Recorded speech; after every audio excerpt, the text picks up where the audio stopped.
तो देखिएगा इस वीडियो में मैं आपको जो कुछ इकाइयाँ यानी राशियाँ दी गई हैं इनका मैं मात्रक आपको बता रहा हूँ।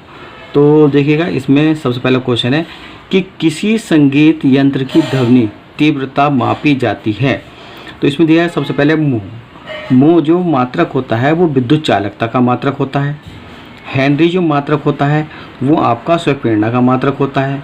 लक्स जो मात्रक होता है वो आपका प्रदीपन का मात्रक होता है। और डेसिबल जो मात्रक होता है वो ध्वनि का मात्रक होता है। क्वेश्चन था आपका कि किसी संगीत यंत्र की ध्वनि तीव्रता की मापी जा सकती है, तो आपका आंसर क्या हो जाएगा? डेसिबल हो जाएगा, क्योंकि डेसिबल जो मात्रक होता है वो ध्वनि का मात्रक होता है। नेक्स्ट क्वेश्चन है कि पराध्वनिक गति का मापन किस इकाई से होता है। तो इसमें देखिए कुछ मात्रक दिए गए हैं और उसे हमें इनकी इकाइयाँ बतानी है, राशियाँ बतानी है। तो सबसे पहले दिया मैक। तो मैक जो मात्रक होता है वो आपका पराध्वनिक गति का मापन होता है। इसके बाद है नॉट। नॉट जो मात्रक होता है वो आपका चाल का मात्रक होता है, नॉट। रिक्टर। रिक्टर जो मात्रक होता है वो भूकंप मापन का मात्रक यंत्र होता है, आपका रिक्टर। इसके बाद है हर्ट्ज। और हर्ट्ज जो मात्रक होता है वो आपका आवृत्ति का मात्रक होता है, आवृत्ति का मात्रक जो आपका हर्ट्ज होता है। क्वेश्चन था आपका कि पराध्वनिक गति का मापन किस इकाई से होता है। तो आपका आंसर मैक हो जाएगा कि पराध्वनिक गति का मापन मैक से होता है। तो आपका आंसर ए हो जाएगा। नेक्स्ट क्वेश्चन है कि दूध की घनता मापने के लिए कौन सा उपकरण उपयुक्त होता है। तो देखिए इसमें कुछ मापन यंत्र दिए गए हैं। सबसे पहले लैक्टोमीटर। तो दूध की शुद्धता जो का मापन यंत्र होता है वो आपका लैक्टोमीटर होता है। हाइड्रोमीटर। हाइड्रोमीटर जो द्रव्यों की अपेक्षित घनत्व का मापन यंत्र जो होता है वो आपको हाइड्रोमीटर होता है। बैरोमीटर। बैरोमीटर वायुमंडलीय दाब को मापने का यंत्र जो होता है वो आपका बैरोमीटर होता है। हाइग्रोमीटर। हाइग्रोमीटर जो होता है वो वायुमंडलीय की आर्द्रता मापने का यंत्र जो होता है आपका हाइग्रोमीटर होता है। क्वेश्चन था कि दूध की घनता मापने के लिए कौन सा उपकरण उपयुक्त किया जाता है। तो आपका आंसर ए हो जाएगा, लैक्टोमीटर। लैक्टोमीटर जो दूध की शुद्धता मापन का यंत्र होता है। नेक्स्ट क्वेश्चन की रेडियोधर्मिता मापी जाती है। तो देखिए इसमें कुछ मीटर दिए गए हैं। तो इन मीटर से कौन कौन सा यंत्र मापे जाते हैं वो आपको बता रहा हूँ। तो सबसे पहले Geiger molar counter. Geiger molar counter से आपकी रेडियोधर्मिता मापी जाती है। पोलरीमीटर। पोलरीमीटर से प्रकाश के ध्रुवों को मापा जाता है। कैलोरीमीटर। कैलोरीमीटर से ऊष्मा की मात्रा मापी जाती है। बैरोमीटर। बैरोमीटर से वायुमंडलीय दाब मापा जाता है।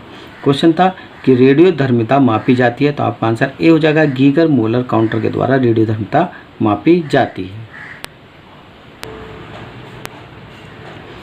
नेक्स्ट क्वेश्चन है कि सागर की गहराई को मापने के लिए कौन सा उपकरण इस्तेमाल किया जाता है। तो देखिएगा ये भी आपके कुछ मीटर दिए गए हैं। फैथोमीटर। तो फैथोमीटर से सागर की गहराइयाँ मापी जाती है। इसके बाद है यूडियोमीटर। यूडियोमीटर से गैस की मात्रा मापी जाती है। बैरोमीटर। बैरोमीटर से वायुमंडल दाब मापा जाता है। और पेरिस्कोप। पेरिस्कोप से पानी की सतह मापी जाती है। और पेरिस्कोप का प्रयोग जो किया जाता है वो पनडुब्बी में प्रयोग किया जाता है। क्वेश्चन था कि सागर की गहराई को मापने के लिए कौन सा उपकरण इस्तेमाल किया जाता है। तो आपका आंसर ए हो जाएगा, फैथोमीटर से सागर की गहराई को मापा जाता है। तो आपका आंसर ए हो जाएगा। नेक्स्ट क्वेश्चन है कि वायुमंडल की आर्द्रता को मापने के लिए किस यंत्र का उपयोग किया जाता है। तो देखिए कुछ हमारे ये मीटर दिए गए हैं। सबसे पहले मीटर दिया गया है हमारा हाइग्रोमीटर। हाइग्रोमीटर। तो हाइग्रोमीटर जो वायुमंडल की आर्द्रता को मापने का मापक यंत्र होता है। वायुमंडल की आर्द्रता को मापने का मापक यंत्र जो होता है आपका हाइग्रोमीटर होता है। बी है हाइड्रोमीटर।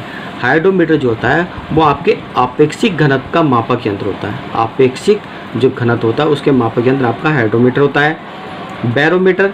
बैरोमीटर जो होता है वायुमंडलीय दाब। जो वायुमंडलीय दाब होता है तो वायुमंडलीय दाब का जो मापक यंत्र होता है आपका बैरोमीटर होता है।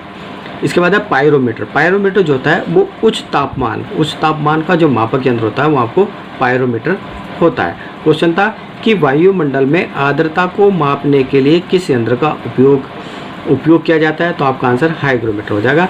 हाइग्रोमीटर के द्वारा वायुमंडल की आर्द्रता को मापा जा सकता है। तो आपका आंसर ए हो जाएगा।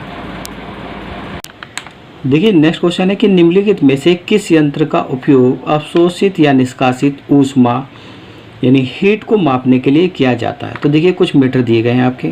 सिलोमीटर। सीलोमीटर जो बादलों की छत की ऊंचाई को मापा जाता है सीलोमीटर से। कैलोरीमीटर, कैलोरीमीटर जो ऊष्मा की मात्रा मापी जाती है आपकी कैलोरीमीटर से। ये भी कैलोरीमीटर से आपकी ऊष्मा की मात्रा ही मापी जाती है। किलोनोमीटर, किलोनोमीटर से जो आपकी वस्तु के झुकाव या ढलान के कोण को मापा जाता है। क्वेश्चन था कि निम्नलिखित में से किस यंत्र का उपयोग अवशोषित या निष्कासित ऊष्मा यानी हीट को मापने के लिए किया जाता है। तो आपका आंसर आ जाएगा सी हो जाएगा, क्योंकि कैलोरीमीटर से ऊष्मा की मात्रा को मापा जाता है। तो ये मैंने देखिए कुछ क्वेश्चन जो आपके एग्जाम में साइंस के क्वेश्चन आते हैं, ठीक है, जिसमें आपके इकाई यानी राशियाँ और उनके मात्रक दिए गए हैं। तो अगर आपको मेरी वीडियो अच्छी लगी तो मेरी वीडियो को लाइक कीजिएगा और मेरे चैनल को सब्सक्राइब कीजिएगा।